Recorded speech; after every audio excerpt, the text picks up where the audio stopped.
Dust moved like restless ghosts that afternoon, curling at the edges of the platform where she stood. The wood under Clara Wynn's bare feet was worn smooth from years of boots, bargains, and desperate trades, but it still felt like stones pressing into her soles. The crowd gathered along Main Street did not speak in words so much as in looks.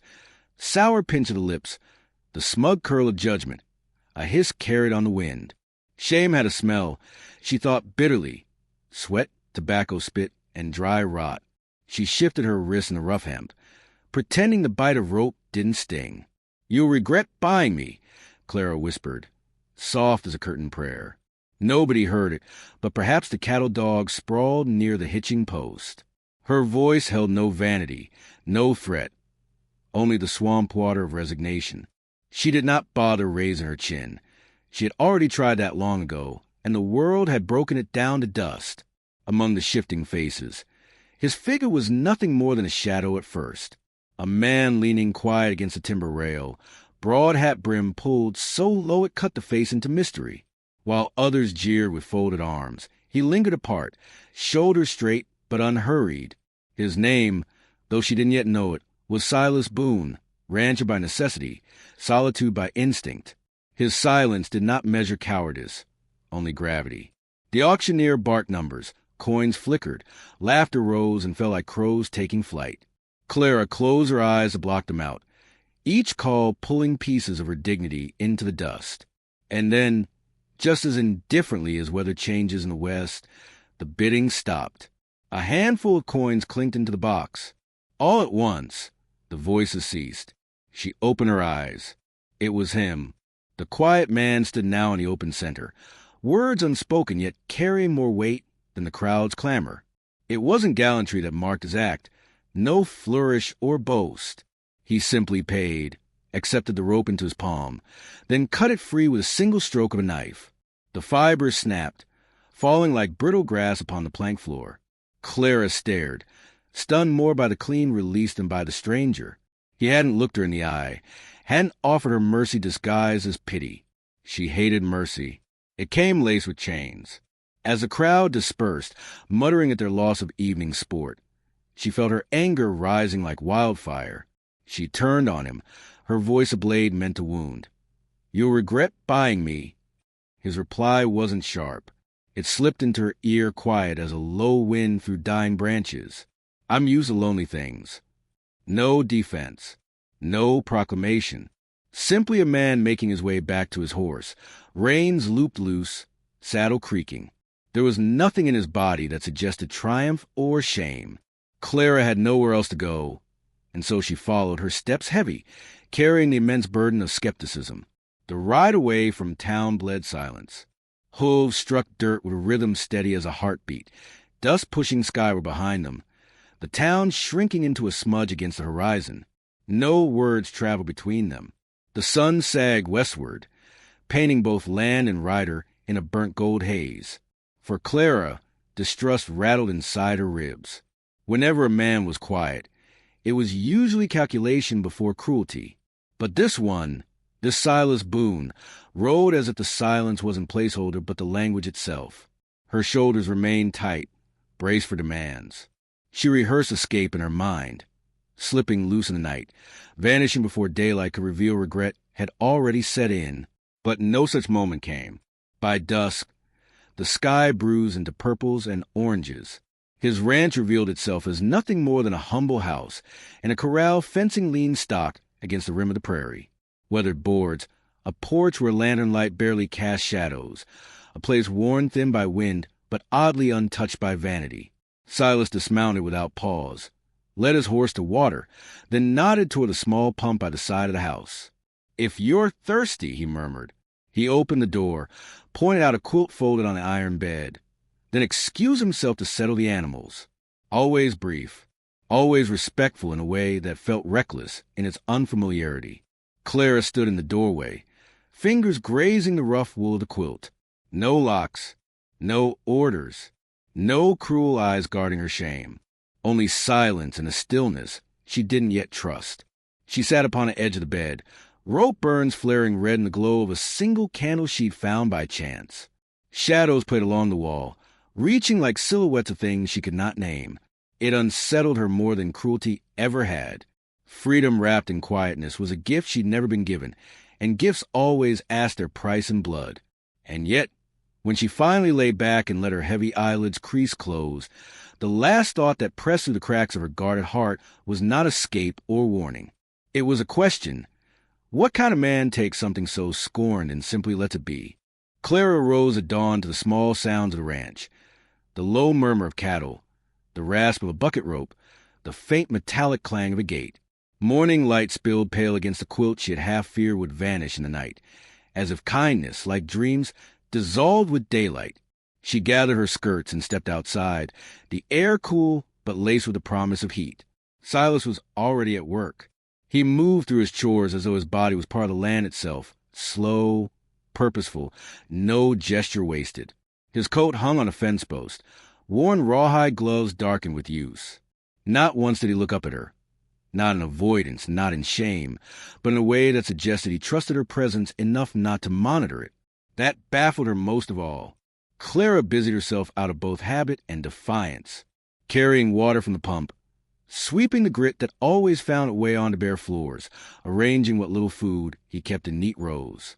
All the while she braced, waiting for the moment the mask of quiet civility would crack. It didn't. If anything, the silence seemed to grow alongside the days, not like emptiness, but like a river flowing beneath ice, steady, unseen, powerful. When townsfolk came by, selling feed or tack, their eyes would slide toward her in quick, biting glances. Some muttered, some smirked. Clara felt the weight of every story they thought they knew of her. Wild nights with a gambler, debts unpaid, sins tangled in rumor. Her throat would burn with shame, her hands tightening at her side. Silas never offered her up for conversation, never vouched for her against their whispers. He simply carried on with the transaction, thanked the man, closed the door. His silence cut sharper than any defense, and though it stung, it also convinced her that belonging did not have to be begged for. One afternoon, she burned her hand grasping the iron handle of the cookpot, careless in her distraction. The pain sliced through her with sudden fury, tears springing before she could bite them back.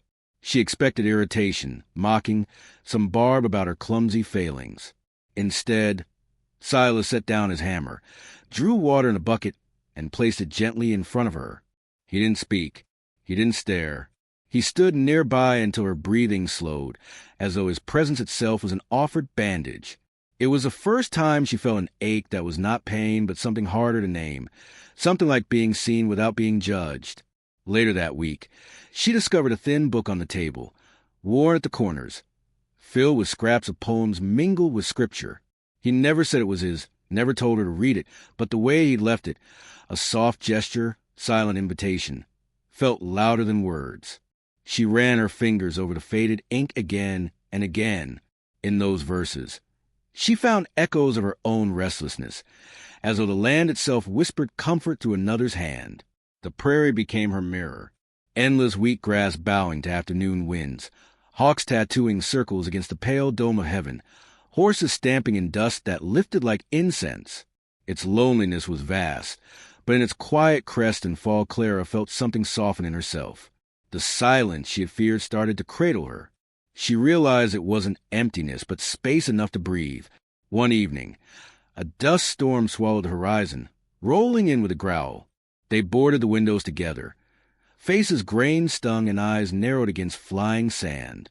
When calm finally reclaimed the ranch, the air thick with lightning's aftertaste, they sat outside while the sky turned amber and raw. Silas handed her a tin mug of coffee. Not a word passed, just a crackle of settling storm clouds overhead. And then it happened. Not a confession nor a plea, but a brief, unguarded laugh escaped in her chest when their stubborn mule refused to enter the stable, stamping as though he were king of the land. The sound startled her as much as it startled him. Her hand went quickly to her mouth, unsure whether she'd broken some silent pact. But Silas turned his eyes toward her, one fleeting glance warmed by the faintest curve at its edges, a look like a horizon opening after weeks of closed skies. That brief look lingered in her thoughts long after he'd gone back inside. Still, not all nights were gentle. The ugliness of town seeped through. Once, A group of men rode up the lane, coarse laughter leaking from their mouths like spilled whiskey. They called out to Silas, jeering, "What's a man like you want to spoil goods?" The word struck Clara like a lash. She froze, fists curled, blood rushing in her temples, certain he would turn her out then and there to save his name. Silas stood in the yard, hat brim low, posture unshaken. "My land," he said, voice measured as steady rain. "My rules. Don't mistake quiet for weak." The men faltered at the steel beneath his calm, muttered something half-hearted, and wheeled their horses away. Clara could not move for several minutes after. Shame warred with newborn awe.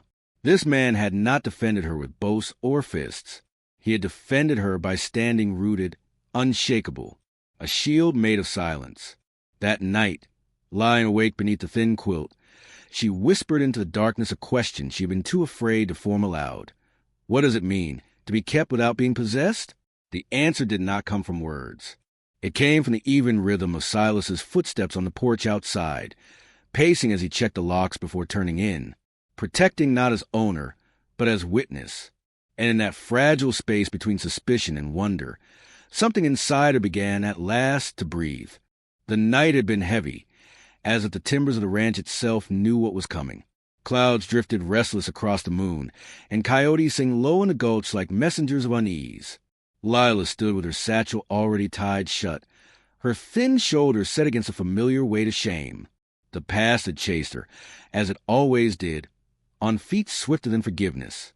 At dawn the sheriff arrived, metal star gleaming like an accusation. His voice was not cruel for cruelty's sake, but his tone carried the blunt certainty of a man born to the iron of judgment. He spoke of rumors carried from town, that Lila had stolen, lied, corrupted honest men. The air around them tasted of dust and bitterness. "You best let her go, Boone," he said, "before her dirt stains your name." She kept her chin lifted, though her insides trembled like a lantern flame in a draught. The words she had once spoken returned now, like a bitter prophecy. With a steady exhale, she whispered, "You'll regret buying me." Elias Boone stood as though carved from the land itself. His silence was his true weapon, his stillness an answer older than violence. He looked not at the sheriff, but at Lila. His eyes, quiet and dust-colored, seemed to drink her weariness whole. He did not ask her to explain, nor did he search for innocence. He simply walked until he stood between her and the sheriff's outstretched hand. It was an unpolished gesture, with the weight of earth in it. His voice came then low, cracked at the edges like a riverbed in drought. "She stays." The moment hung like thunder above their heads. The sheriff expected fight, a pistol drawn, heat and dust and violence. Instead, he faced a man with no need for noise. Elias had nothing but the patience of sorrow and the dignity of a life carried alone too long. That steadiness unnerved more than the threat of any gun. The air itself seemed to lean on Elias's side, as if silence decided the matter. The sheriff spat into the dirt, grumbled about fools and broken women, but under the weight of Elias's gaze, a different truth pressed down. Strength need not shout. When the lawmen rode away, their hooves striking echoes against stone, the ranch grew strangely quiet, as if the ground itself sighed in relief. Lila dropped her satchel, its contents spilling like a life she no longer needed to run from. For the first time in years, her breath did not taste of exile. She turned to Elias, but words would not come. Gratitude was too small a vessel for what rose inside her. Instead, she untied her kerchief and wrapped it around the handle of his work-worn shovel, a token small as a sparrow's shadow, but carrying a weight they both understood. Elias touched the fabric as though it were glass. No confession left his lips, no vow, no trembling proclamation of love. And still, in the hush of that shared gesture, something fierce and tender sparked alive, greater than any sermon. Days stretched forward, and spring arrived like a slow mercy. The cottonwoods trembled with new green, and the fields behind the ranch swelled with the promise of another season. At dawn they walked side by side across damp earth, neither leading, neither following. The silence between them had changed. It no longer gnawed but soothed, becoming a river where two weary hearts learned at last to rest. And if you were to stand with them in that pale light, you'd feel what I feel now in memory, that loneliness is not always a curse. Two souls, rejected and written off, found each other not in noise, but in the strange, immortal music of quiet faith.